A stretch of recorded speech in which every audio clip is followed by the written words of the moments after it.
भेदभाव का लगा रखे। ये हमारे भाई है जो टिकट ले रहे हैं।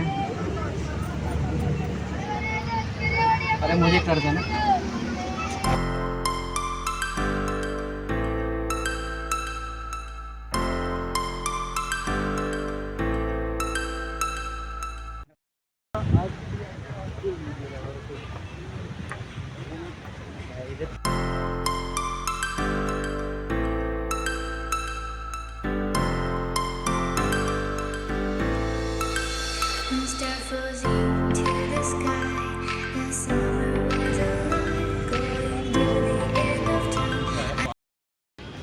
भाई एक उत्तम पार्क में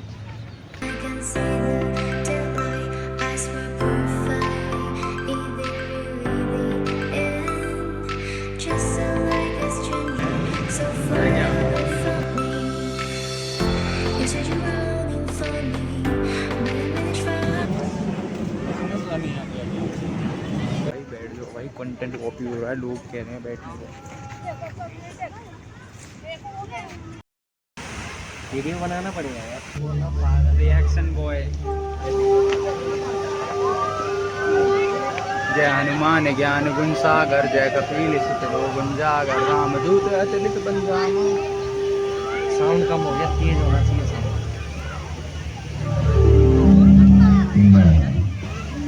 भारत हूँ, यहाँ पधारे समस्त आगंतुकों का हार्दिक स्वागत है।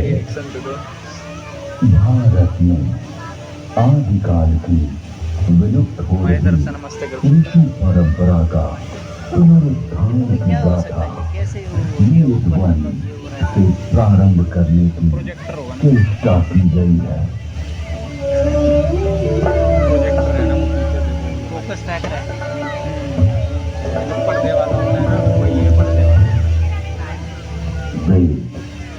परमपिता परमात्मा की पवित्र वाणी जो सृष्टि के प्रारंभ में मानव मात्र के कल्याण के लिए अग्नि, वायु, आदित्य, अंगिरा इन 4 ऋषियों के पवित्र अंतःकरण में उद्भूत हुई। तत्व ज्ञान की दृष्टि से वेद एक है, किंतु विषय विभाग की दृष्टि से इसे 4 भागों में बांटा गया है। ऋग्वेद, यजुर्वेद, सामवेद और अथर्ववेद। ऋग्वेद में ज्ञान का विषय, यजुर्वेद में कर्म का विषय, सामवेद में उपासना का विषय और अथर्ववेद में विज्ञान का विषय है। विश्व साहित्य का प्राचीनतम ग्रंथ वेद है। मानव जाति के प्राचीनतम ग्रंथ होने के कारण उस समय की सभ्यता, संस्कृति, आचार विचार और कर्तव्य आदि को जानने का स्रोत वेद है। भारतीय दर्शन, साहित्य, ललित कला, संगीत, ज्योतिष, ज्ञान विज्ञान वेदों में है। वस्तुतः वेद संसार के समस्त पदार्थों का बोध कराते हैं। वेद के भाष्य का आचार्य सामने करते हैं। इनकी प्राप्ति एवं अनिष्ट के परिहार के अलौकिक उपाय को बतलाने वाले ग्रंथ वेद। सबके द्वारा पूजनीय और यजनीय परमात्मा से ऋग्वेद, यजुर्वेद, सामवेद और अथर्ववेद प्रकट हुए। ऋग्वेद के मंत्र 10 का ऋषि कहते हैं, तस्मात् विज्ञातस्य वर्षा ऋषः सामान्य चक्रो छंदांसि यज्ञ तस्मात् युक्त स्मा विचारः। ऋग्वेद, जिसके द्वारा विभिन्न देवताओं की स्तुति की जाती, उसे ऋग कहते हैं। ऋच्यते, क्रियते, अन्य इति ऋग। इस प्रकार से ऋचाओं के संग्रह का नाम ऋग्वेद है। ऋग्वेद विश्व साहित्य का प्राचीनतम ग्रंथ है। ऋग्वेद में 10 मंडलों में 1028 सूक्त में 10,600 मंत्र। यजुर्वेद, यजुर्वेद में कर्मकांड का प्राधान्य है, जिसकी समाप्ति पहले अक्षरों वाली है अथवा जो गद्यमय है उसे यजुष कहते हैं। अन्यताक्षरावसान यजुर। यजुर्वेद के 2 भाग हैं, शुक्ल यजुर्वेद एवं कृष्ण यजुर्वेद। शुक्ल यजुर्वेद में 40 अध्यायों में 1975 मंत्र हैं। कृष्ण यजुर्वेद गद्यात्मक है। सामवेद, गीति साम, गीतेषु समाधिया। संगीत का मूल उद्गम सामवेद है। सामवेद के 2 भाग हैं, पूर्वार्चित एवं उत्तरार्चित। सामवेद में 1875 मंत्र हैं। अथर्ववेद, अभिचार मंत्रों का ज्ञान अथर्ववेद में। 3 घंटा चलेगा क्या? इसमें आयुर्वेद का विस्तृत विवेचन हुआ है। 20 मिनट बोला था ना। शौनक शाखा में 20 कांडों में 730 सूक्तों में 6000 मंत्र।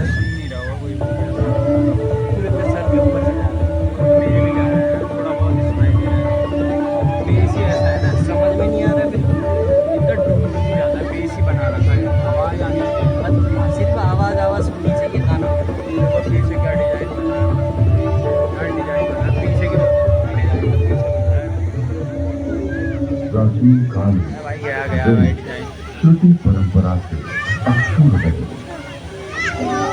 वैदिक ऋषियों ने वेदों को कंठस्थ किया और अपने शिष्यों को उसका श्रवण कराया।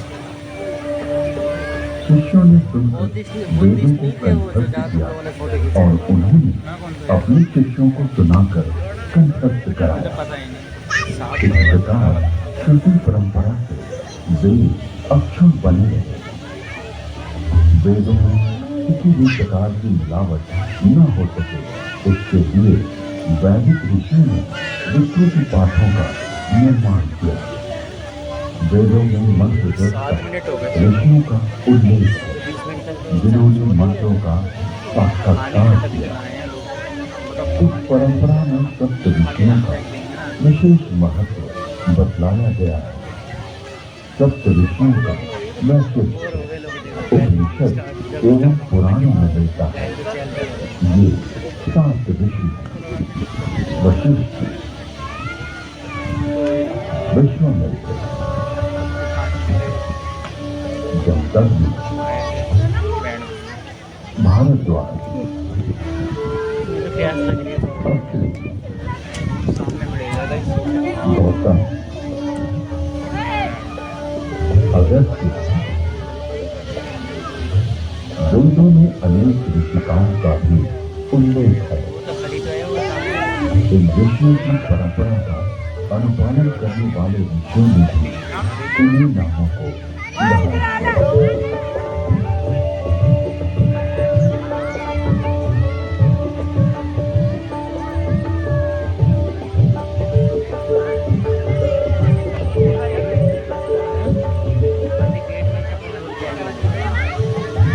आज विश्व में जिन आविष्कारों का श्रेय पाश्चात्य जगत द्वारा लिया गया है, उसे हमारे प्राचीन ऋषियों द्वारा तथ्य सहित हजारों वर्ष पूर्व प्रमाण सहित वेदों में उल्लेखित किया गया है।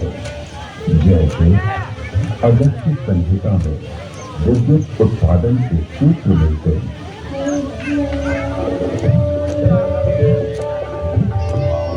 एक मिट्टी का पात्र में उसमें ताम्र पट्टिका कॉपर की डालें तथा शुद्ध ग्रीवा कॉपर सल्फेट डालें। फिर बीच में यूनिक काट 500 व लगाएं। ऊपर 12 मर्क्यूरी तथा 10 लॉस रिंग डालें। फिर तारों को मिलाएंगे तो उससे मिश्रा इलेक्ट्रिसिटी का उदय होगा। अगस्त्य संहिता में विद्युत का उपयोग इलेक्ट्रोप्लेटिंग को मेल करने का भी विवरण मिलता है।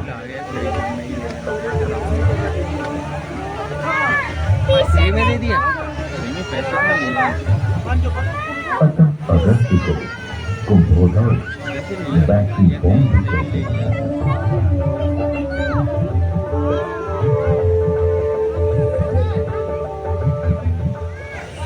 कुंभों उपरोक्त प्रकार से बनी तथा श्रृंखला में जोड़े गए 100 तेलों की शक्ति का पानी पर प्रयोग करेंगे तो पानी अपने रूप को बदलकर प्राणवायु, ऑक्सीजन तथा उदान वायु, हाइड्रोजन में परिवर्तित हो जाएगा।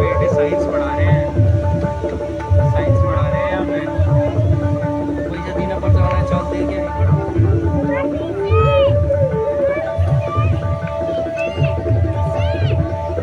पैसा देने का आपको कृत्रिम स्वर्ण अथवा रजत के रूप को प्रकृति कहा जाता है। लोहे के पात्र में सशक्त जल तेजाब का घोल इसका सानिध्य पाते ही यमक्षार सोने या चांदी का नाइट्रेट ताम्र को स्वर्ण या रजत में ढक लेता है। स्वर्ण से लिप्त उस ताम्र को चाकुंभ अथवा स्वर्ण कहा जाता है। विद्युतता आधुनिक नौका चलन और विद्युत वहन, संदेश वहन आदि के लिए जो अनेक बारीक तारों की बनी मोटी केबल या डोर बनती वैसी प्राचीन काल में भी बनती थी, जिसे रज्जु कहते हैं।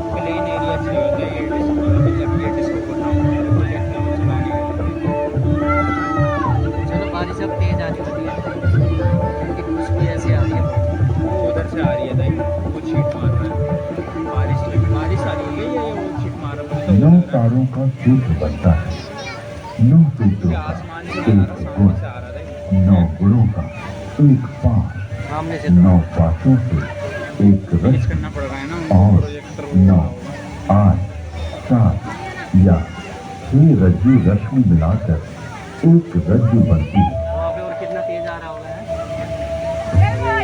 आकाश में उड़ने वाले गर्म गुब्बारे, इसके अलावा गुब्बारों को आकाश में उड़ाने और विमान को संचालित करने की तकनीक का भी उल्लेख किया है।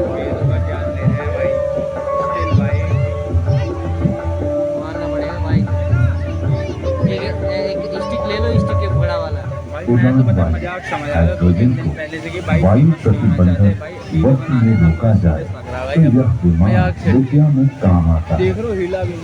यानी तुम बता वीडियो हाइड्रोजन की मत बनाओ, तुम दूसरे की बनाओ, मजाक नहीं कर रहा। इतनी देर तक तुम्हारा जो डेडिकेशन है ना, देख के पता चल गया भाई तुम वीडियो बना सकते हो। इतनी देर में तो मैं ऐसे हो रहा हूँ।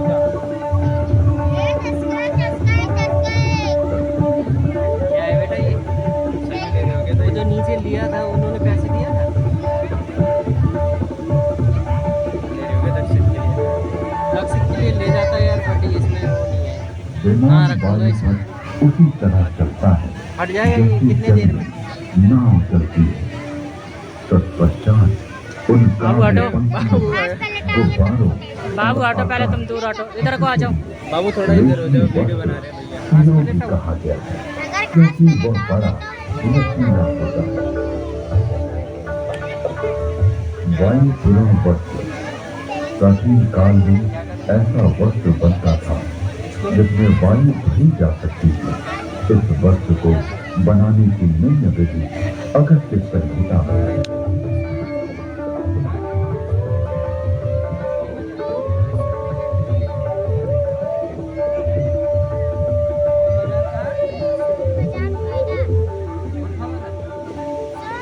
पृथ्वी का सूर्य की परिक्रमा करने का वर्णन ऋग्वेद, यजुर्वेद और अथर्ववेद के मंत्रों में मिलता है।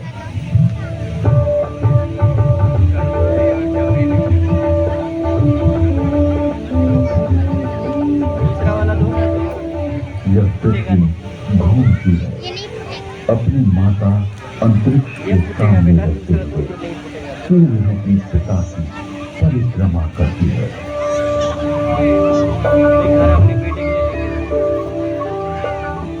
पृथ्वी, चक्र, सूर्य, कृष्ण की प्रदक्षिणा करती है। ऋग्वेद में जल की उत्पत्ति यानी H2O का उल्लेख है। ऐसे कैसे टूट जाएगा?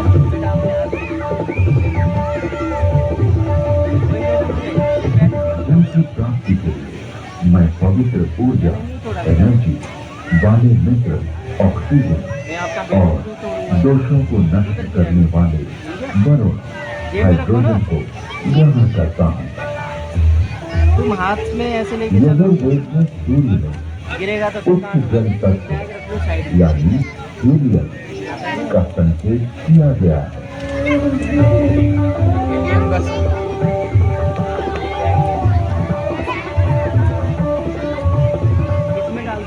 उच्च शक्ति से युक्त हाइड्रोजन जो कि हीलियम के रूप में है, सूर्य में है। सूर्य के चारों ओर गैसों के समूह का उल्लेख ऋग्वेद में है।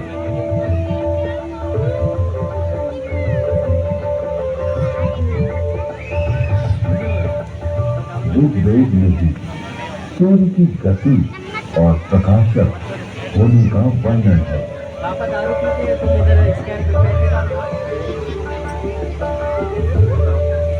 तो ऐसे वेद है जो कि मनुष्य के ज्ञान से बाहर है, सबको दिखाई देता हुआ सदा चलता रहता है।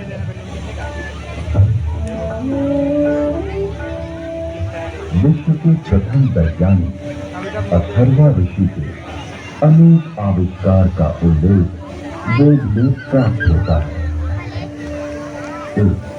वृक्ष आदि से अग्नि, ऊर्जा।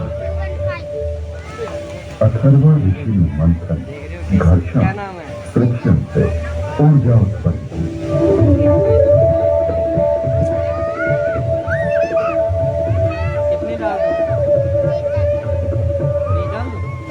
अरण्य नामक वृक्ष की लकड़ी में अग्नि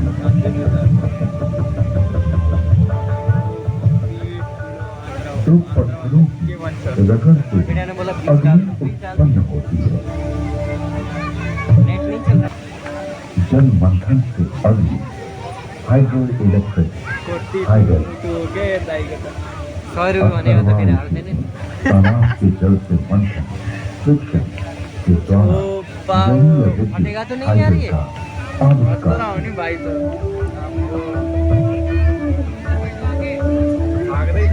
इसको कैसे लेके जाऊंगा मैं? अग्नि, oil and natural gas.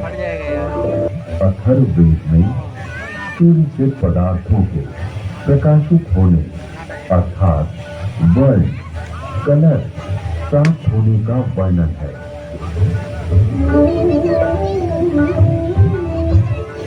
Rigveda में सौर ऊर्जा का स्पष्ट उल्लेख प्राप्त होता है। इसके आविष्कारक वशिष्ठ एवं भारद्वाज बतलाए गए।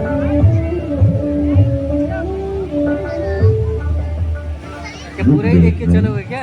सूर्य की घातक किरणें अल्ट्रावायलेट रेज का वर्णन है। पारक 3 घंटे तक खुला है, 9 बजे तक, 10-15 मिनट, 15-20 मिनट में 7:30 से स्टार्ट हुआ है। कितना और टाइम हो गया अथर्ववेद में भाई? ओजोन इसमें ही पता चल परत जाएगा 20 मिनट, यानी ओजोन लेयर 2 मिनट का लगेगा। वर्णन है।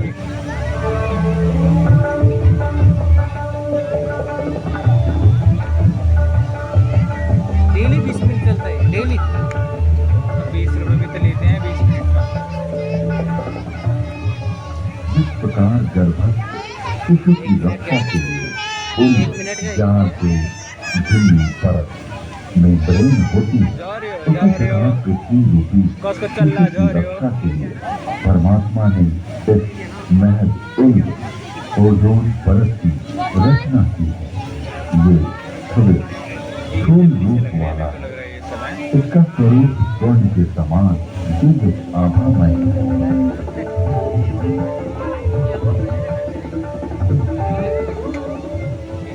ऋग्वेद में पृथ्वी का अपनी धूल पर घूमना बतलाया गया है।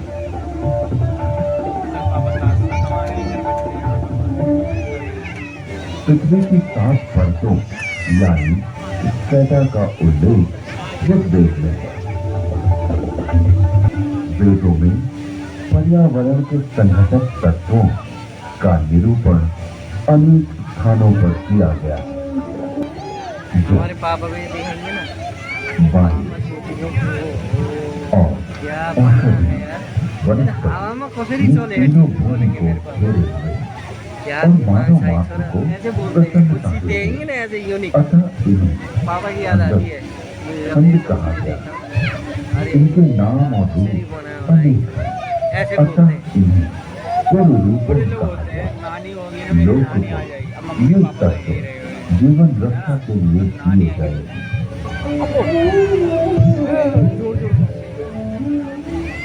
यजुर्वेद में ये स्पष्ट रूप से कहा गया है कि वेद का ज्ञान सभी के लिए है।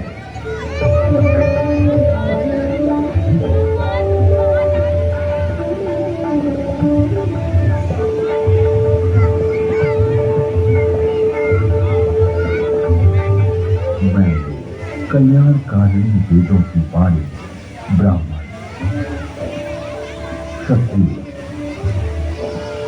वैश्य, शूद्र, बल्कि अतिशूद्र आदि सभी लोगों के लिए ऐसा।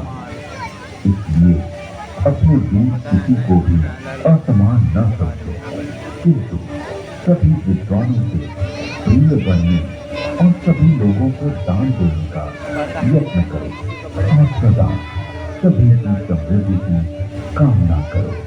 दिखाने के लिए